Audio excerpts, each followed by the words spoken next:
Hello everyone, क्या हालचाल है। Wish you a very very happy new year.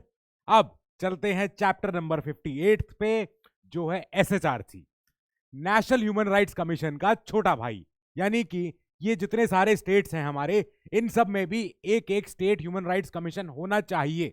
सब में नहीं है, पर मैक्सिमम स्टेट्स में अपना अपना एक एसएचआरसी कमीशन है, जो क्या देखेगा, जो ये देखेगा कि जो हमारे मानवाधिकार हैं, इनका अगर उल्लंघन हो रहा हो तो इनकी पीड़ा को हरने के लिए क्या कोई समाधान है जुडिशरी कोर्ट्स के अलावा।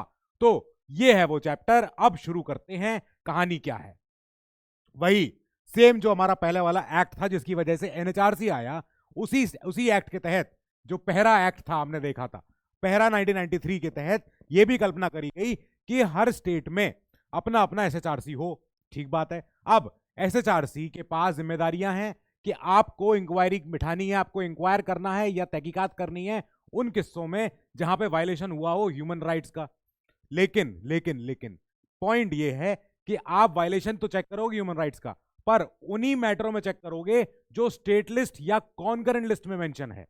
यानी कि एक स्टेट है, कोई भी स्टेट ले लेते हैं, यूपी हमारा फेवरेट। अब यूपी में जो अगर कोई उल्लंघन हुआ है मानवाधिकारों का, तो हम उन्हीं एस्पेक्ट की चर्चा करेंगे, उन्हीं टॉपिकों पे चर्चा करेंगे जो लिस्ट 2 या लिस्ट 3 में मेंशन हो, बस। यानी कि यूनियन लिस्ट वाले जो टॉपिक हैं हम उनको नहीं छेड़ेंगे एसएचआरसी के अकॉर्डिंग। ठीक है। अगर यहां कोई केस आ रहा है जो ऑलरेडी एनएचआरसी या कोई और स्टैट्यूटरी बॉडी उसको इंक्वायरी बिठाई हुई है उस पर, तब एसएचआरसी उसको इंक्वायरी में नहीं लेगा, इंक्वायरी में उसको अपने अंदर नहीं लेगा। बोलेगा कि हाँ, जब नेशनल ह्यूमन राइट्स कमीशन में आपका चैप्टर चल रहा है तो हमसे क्यों पूछ रहे हो, वो तो बड़े भैया हैं, वो सब जानते हैं। अब जो यूटीज बचे, यूटीज के लिए सेंट्रल गवर्नमेंट कहती है कि हम जो अगर यूटीज के इनमें यूटीज में अगर कोई ह्यूमन राइट्स कमीशन के रिगार्डिंग अगर कोई चर्चा करनी है तो वो स्टेट ह्यूमन राइट्स कमीशन देख लेगा।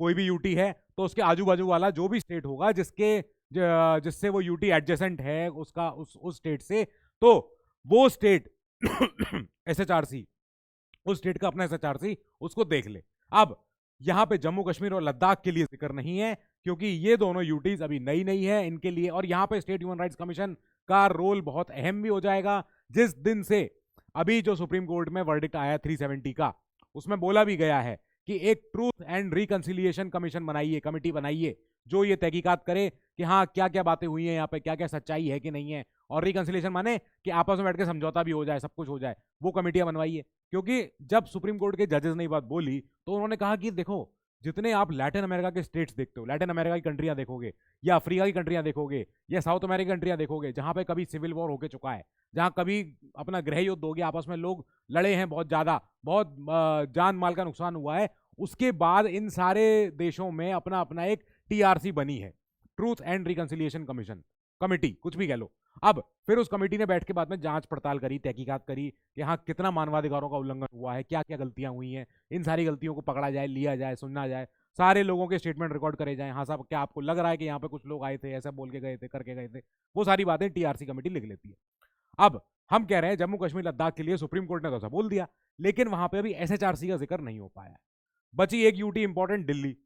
दिल्ली का अगर कोई ह्यूमन राइट्स वायलेशन का अगर कोई मामला जाना है तो वो जाएगा एनएचआरसी के पास, not in SHRC of Delhi, no sorry, और not in SHRC of any other state.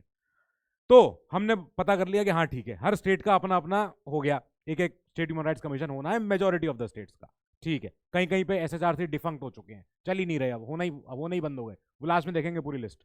ठीक है। अब हमने देखा, हाँ बताओ क्या क्या है इनमें लोग, तो मल्टी मेंबर बॉडी निकली है जिसमें एक चेयरपर्सन है और 2 मेंबर हैं।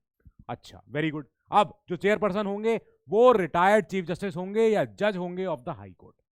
अच्छा ठीक है, या तो चीफ जस्टिस हाई कोर्ट के या जज दूसरे वाले।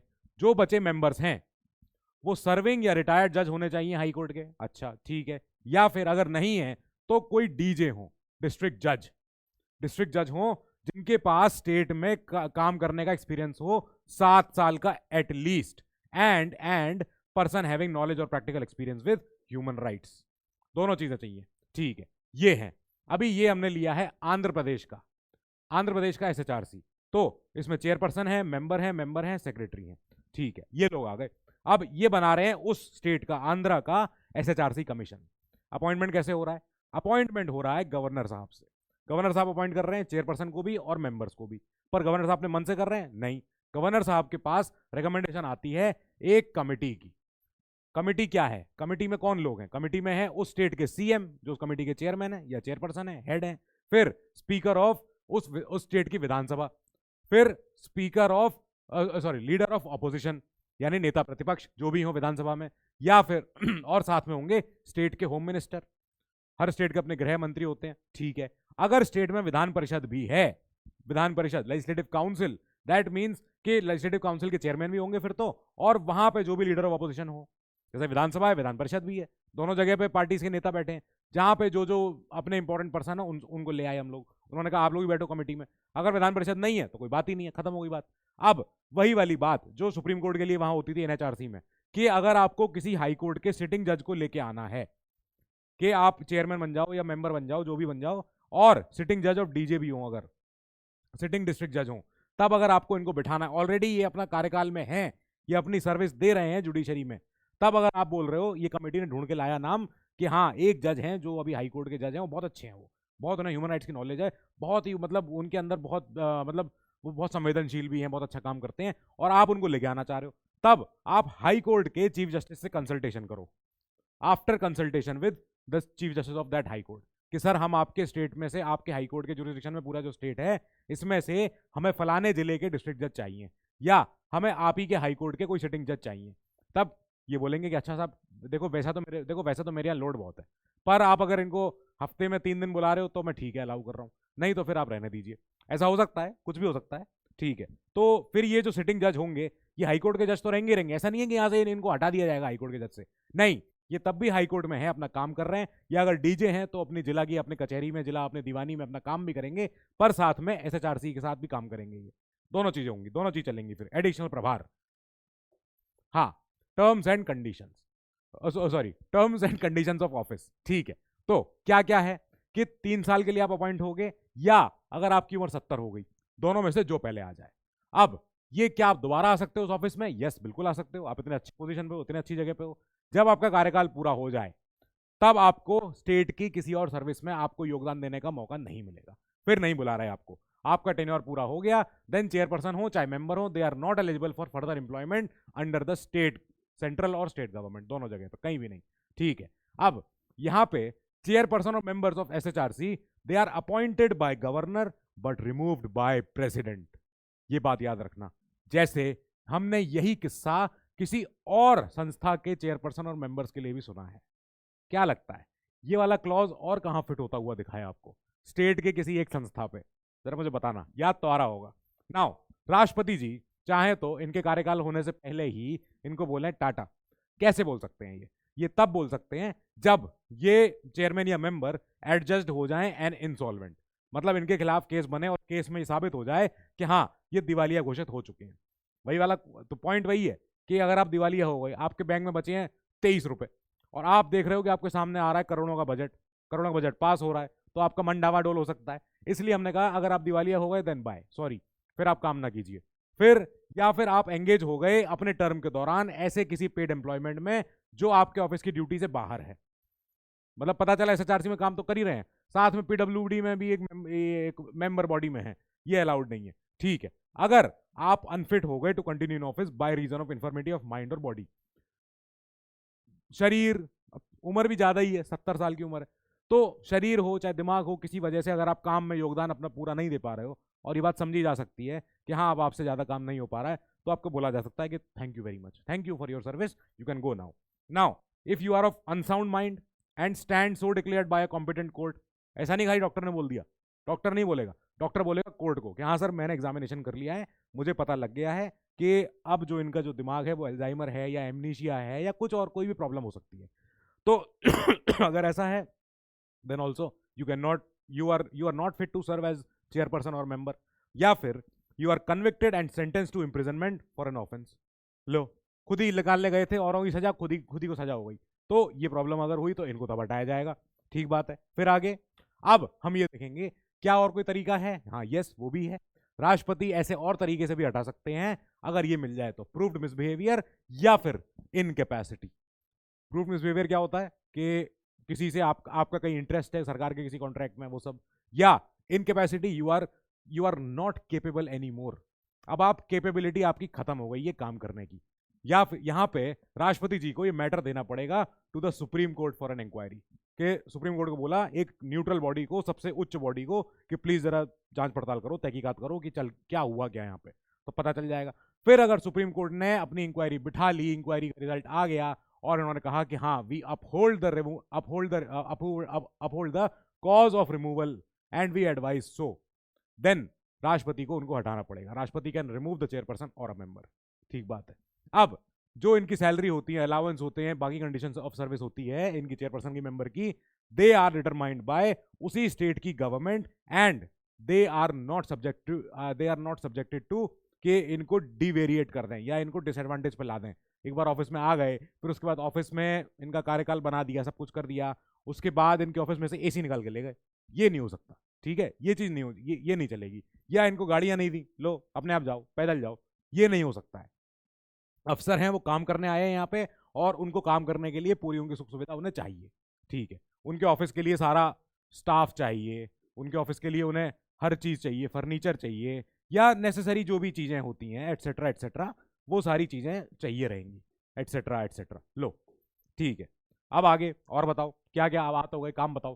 काम बहुत सारे हैं, काफी कुछ काम सेम है जैसे एनएचआरसी के हैं, सेम टू सेम, जैसे to inquire into any violation of human rights और negligence in the prevention of such violation by a public servant. अगर कोई एलिगेशन लगा रहा है, कोई शख्स ये कह रहा है कि सर एक पब्लिक सर्वेंट थे, एक सरकारी अफसर थे या सरकारी कोई क्लरिक थे, जो भी थे, इन्होंने अपने काम की ड्यूटी के दौरान मेरे अधिकारों का हनन किया है, अब ये एलिगेशन लगाया जा रहा है, इस एलिगेशन की इंक्वायरी ये कर सकते हैं, to inquire into any violation of human rights और negligence in the prevention of such violation, कि ऐसा कोई ह्यूमन राइट्स का वायलेशन हो सकता था, पर अगर आप अपनी ड्यूटी पे अच्छे होते, अगर आप ड्यूटी पूरी कर रहे होते, तो ये चीज नहीं होती, ये वायलेशन फिर नहीं होते। अगर आपने पूरी ड्यूटी नहीं निभाई, दैट मीन्स आप नेग्लिजेंट थे, आपने नेग्लिजेंस दिखाई, तो आपके ऊपर फिर एक केस बनता है। या तो ये सुओ मोटू खुद ही स्वतः संज्ञान ले लें, या इनके पास कोई पेटिशन आ जाए, या किसी कोर्ट का ऑर्डर आ जाए, तीनों चीजें, इन तीनों तरीके से ये किसी भी ह्यूमन राइट्स वायलेशन की जांच पड़ताल कर सकते हैं। They can also intervene in any proceeding involving allegation of violence of human rights pending before a court. कोई भी कोर्ट का ऑर्डर आया है, कोई भी कोर्ट में केस चल रहा है, वहां पे ह्यूमन राइट्स वायलेशन का कोई किस्सा चल रहा है, इन्हें पता लग गया या पेटिशन यहां तक पहुंच गई, तो ये इंटरवीन कर सकते हैं उस मैटर में। ये जेलों में जाके, डिटेंशन प्लेसेस में जाके ये पढ़ सकते हैं कि वहां पे क्या चल रहा है, लोगों की, इनमेट्स जो वहां रह रहे हैं, जो भी वहां पे कैदी हैं, उनके वहां पे क्या फैसिलिटी है, क्या वहां पीने का पानी आता है कि नहीं आता है, क्या वहां पे एक मैदान है कि नहीं जहां पे ये अपना पूरा दिन काट सकें, दिन में 1-2 घंटे तो उनको यार्ड का टाइम मिलना चाहिए। आपको पता है जेल में आप में से कई तो नहीं गए होंगे, होपफुली नहीं नहीं जाने चाहिए, पर अगर कोई जेल में किसी का अगर इत्तेफाक हुआ हो कभी कहीं, किसी के फादर, किसी के ब्रदर के थ्रू आपने कभी जेल के विजिटिंग एरिया को देखा हो, जाके कुछ भी देखा हो, तो आपको पता चलेगा कि जेल के हालात क्या होते हैं।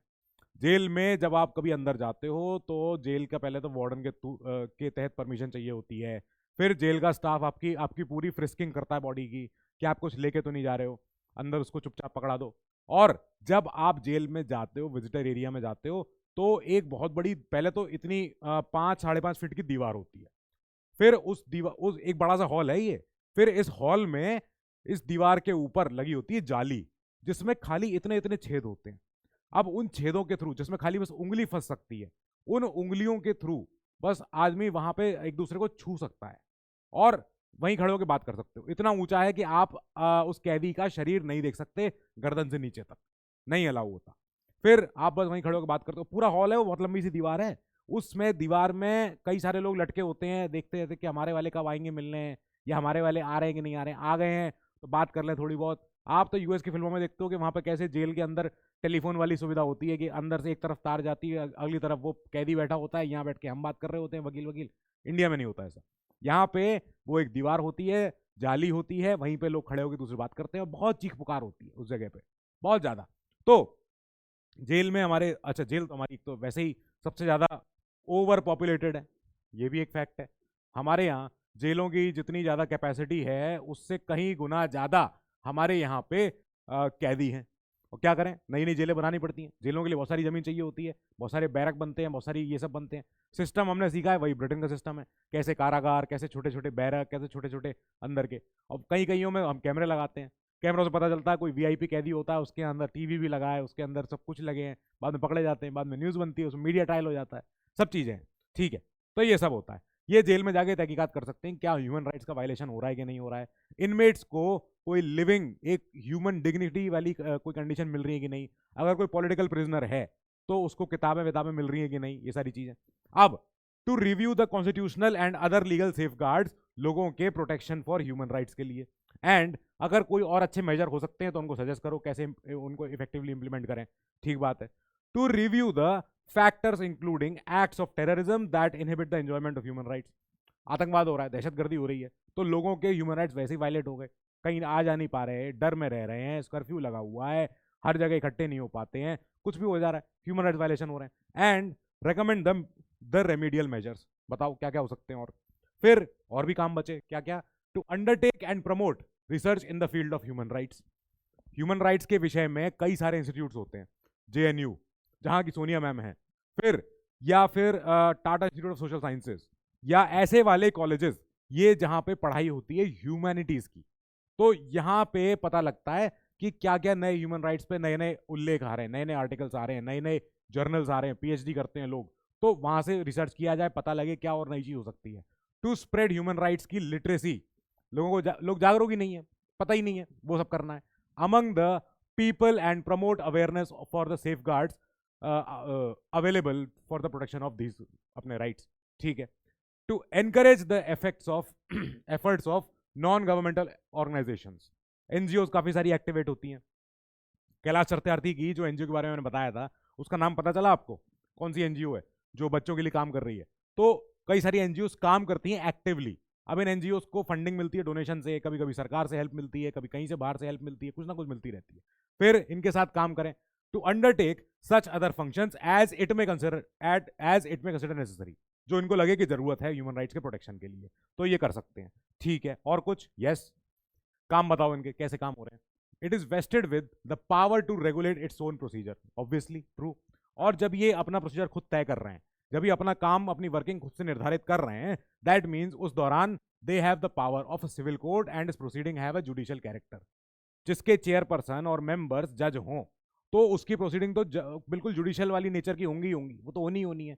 यहाँ पे it may call for information और report from the state governments और एनी अदर अथॉरिटी जो इनके नीचे हो, कि कोई भी अथॉरिटी हो, इन्हें चाहिए कोई डॉक्यूमेंट, कोई इंफॉर्मेशन चाहिए, लाओ, देखना है, पढ़ना है, जानना है क्या हुआ है। यहाँ पे कमीशन के पास जो जो जो पावर नहीं है वो ये है कि 1 साल के बाद किसी अपराध को एलिगेटेड, मतलब एक्यूज अपराध है, एक्यूजेशन है, अभी कभी भी कोई अपराध को शुरू में नहीं बोलना चाहिए कि हाँ अपराध हुआ, ये मानो कि एलिगेशन है। अखबार भी हमेशा लिखते हैं तो एलिज टू हैव बीन कमिटेड, यही लिखते हैं वो कि हाँ ऐसा आरोप लगाया जा रहा है, हमें नहीं पता सच्चाई। अखबार भी हमेशा बहुत बिल्कुल बच के चलते हैं, ये सारी चीजें होती हैं। जैसे मान लो आज 1 जनवरी है, ठीक है, तो 1 जनवरी, अब यहां 1 जनवरी 24, तो अगर आज के दिन कोई अपराध हुआ जो इनको लग रहा है हुआ है, ये 1 जनवरी तक ही सुन सकते हैं उसको। कौन सी 1 जन? अगले साल वाली 1 जन 25। इसके बाद ये इस अपराध को दोबारा नहीं खोलेंगे, दोबारा जांच पड़ताल नहीं कर सकते। After the expiry of 1 year they are not empowered to inquire into that allegation of अपना वायलेशन ऑफ ह्यूमन राइट्स। तो 1 तारीख से 1 तारीख, एक ही साल तक का इनके पास समय होता है।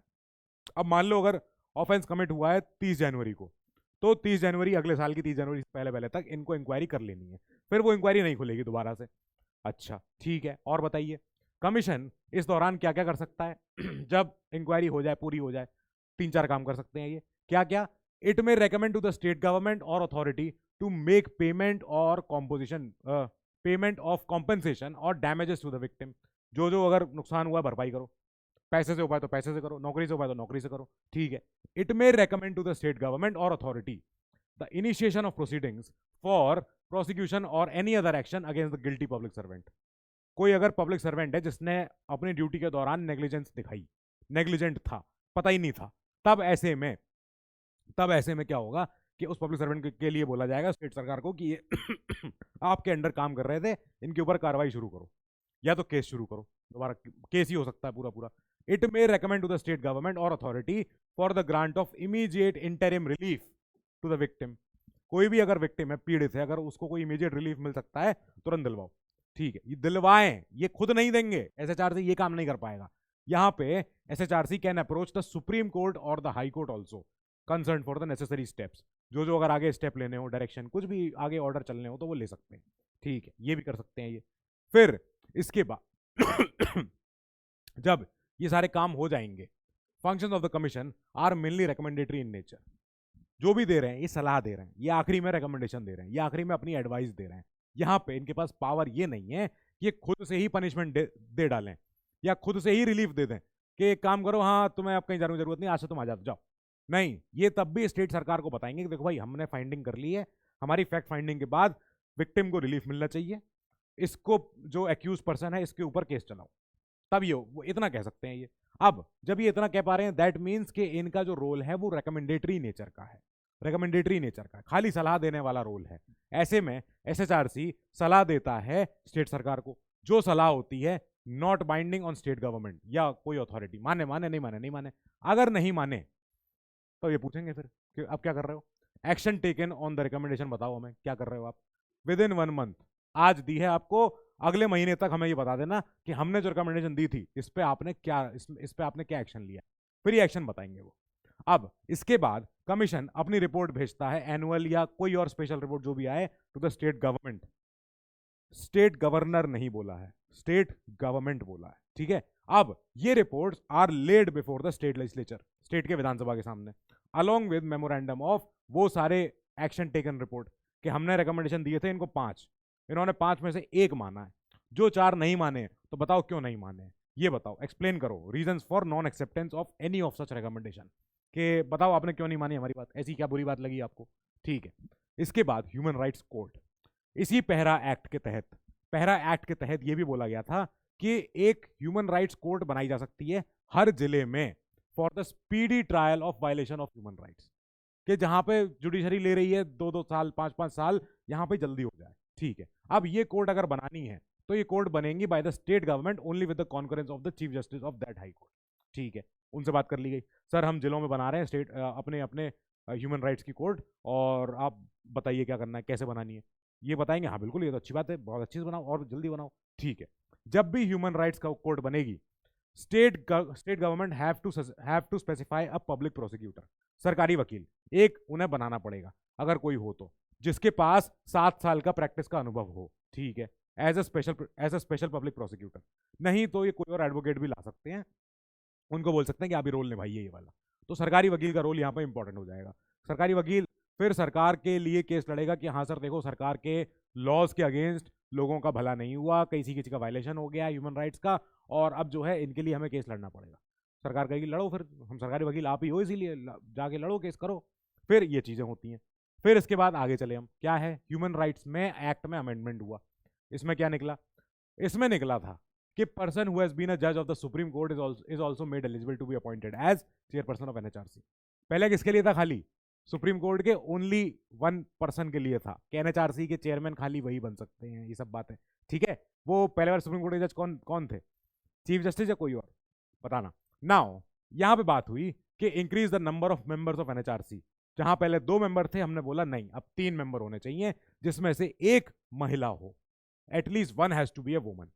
ठीक है, बहुत बहुत बढ़िया, very good. Now chairperson of NCBC, NCPCR और एक और chief commissioner for persons with disabilities, इन तीनों लोगों को, ये 3 कमीशन हैं एक्चुअली में, एनसीबीसी के चेयरपर्सन, एनसीपीसीआर के चेयरपर्सन जो बच्चों के हितों के लिए जो एक कमीशन बना हुआ है पूरा, प्रोटेक्शन ऑफ चाइल्ड राइट्स, उसके चेयरपर्सन, और chief commissioner for the persons with disabilities. इनको बोला कि आप भी जा रहे हो एनएचआरसी के मेंबर बनने, एक्स ऑफिशियो मेंबर बनने। एक्स ऑफिशियो माने अब आप बने रहोगे, जब तक आप इस पोस्ट पे हो तब तक आप इसके चेयरमैन, इस कमीशन के मेंबर आप जरूर रहोगे। अच्छा ठीक है, यहां पे बोल दिया गया कि हम आपका टर्म आपका कम कर रहे हैं, जो पहले 5 साल था वो अब 3 साल रहेगा। अच्छा ठीक है, यहां पे बोला गया कि yes you are eligible for reappointment also, ये अमेंडमेंट में आया सारा। अब पर्सन हु हैज बीन जज of a high court is also eligible to be appointed as chairperson of the SHRC। आगे अमेंडमेंट एक और, ठीक है, ये भी सही है, होना भी चाहिए। फिर आगे चले, provided that the central government may confer upon the SHRC the functions relating to human rights in the union territories except the UT of Delhi। UT of Delhi को छोड़ दो, UT of Delhi में अगर कोई ऊंच नीच होती है तब वहां पे NHRC रोल प्ले करेगा, पर बाकी सारी जितनी यूटीज हैं इनमें जो जो हमारे स्टेट ह्यूमन राइट्स कमीशन है वो उस पर काम कर सकते हैं। अब जो NHRC के सेक्रेटरी जनरल होते हैं, NHRC के सेक्रेटरी जनरल एक ऑफिसर IAS, वो sitting IAS officer, he shall exercise all administrative and financial functions, सारे के सारे। बट जो वो नहीं कर सकते हैं वो है judicial functions and the power to make regulations. ये सारे जो सेक्रेटरी जनरल हैं वो बाकी सारे एडमिनिस्ट्रेशन के काम देख सकते हैं, बाकी सारे फाइनेंशियल काम देख सकते हैं, कितना पैसा कहाँ बटा, कहाँ लगा, ये सारी चीजें, पर वो फैसले लेने में वो नहीं होंगे, एक तरीके से भागीदार नहीं होंगे, और वो रेगुलेशन बनाने में भागीदार नहीं होंगे कि NHRC काम कैसे करने वाली है, अब अगला केस कौन सा खोलेगी, अगला केस, ये जो केस आया है इसको कब बंद कर दें, ये काम वो नहीं करेंगे, ठीक है। बाकी जितना एडमिन काम है, बाकी जितना फाइनेंशियल काम है वो सब वो संभाल लेंगे सेक्रेटरी जनरल, ठीक है। इधर SHRC के secretary he shall exercise all administrative and financial powers of the commission, जो जो होनी चाहिए, subject to control of chairperson. Chairperson की सहमति जरूरी है, वो आपका बॉस है उसमें, कमीशन में सबसे बड़ा, ठीक है, ओके। ये है करंट स्टेट, अच्छी स्टेट नहीं है, ठीक है। Karnataka state human rights commission is non functional due to vacant की पोस्ट, ठीक है, ये हो गया। Nearly 1 in 2 positions are vacant in India in state के ह्यूमन राइट्स कमीशन। जब ये हाल है, तो फिर क्या होना है, ठीक है। बॉम्बे हाईकोर्ट कह रहा है कि fill up vacant post at state human rights commission in 2 months। Bombay high court tells government, ये सिचुएशन है। यहां पे अरुणाचल के पास है ही नहीं अपना कमीशन, हिमाचल का डिफंक्ट हो चुका है, जम्मू कश्मीर के लिए अभी नहीं बोला गया है, मिजोरम नागालैंड के पास नहीं है, तेलंगाना के पास डिफंक्ट कमीशन है। डिफंक्ट माने पहले फंक्शनिंग था, बाद में डिफंक्शनिंग हो गया है, खत्म कर दिया गया है। सो with that we conclude this chapter and we will see you in the next class. Till then, you stay safe, keep studying, good luck.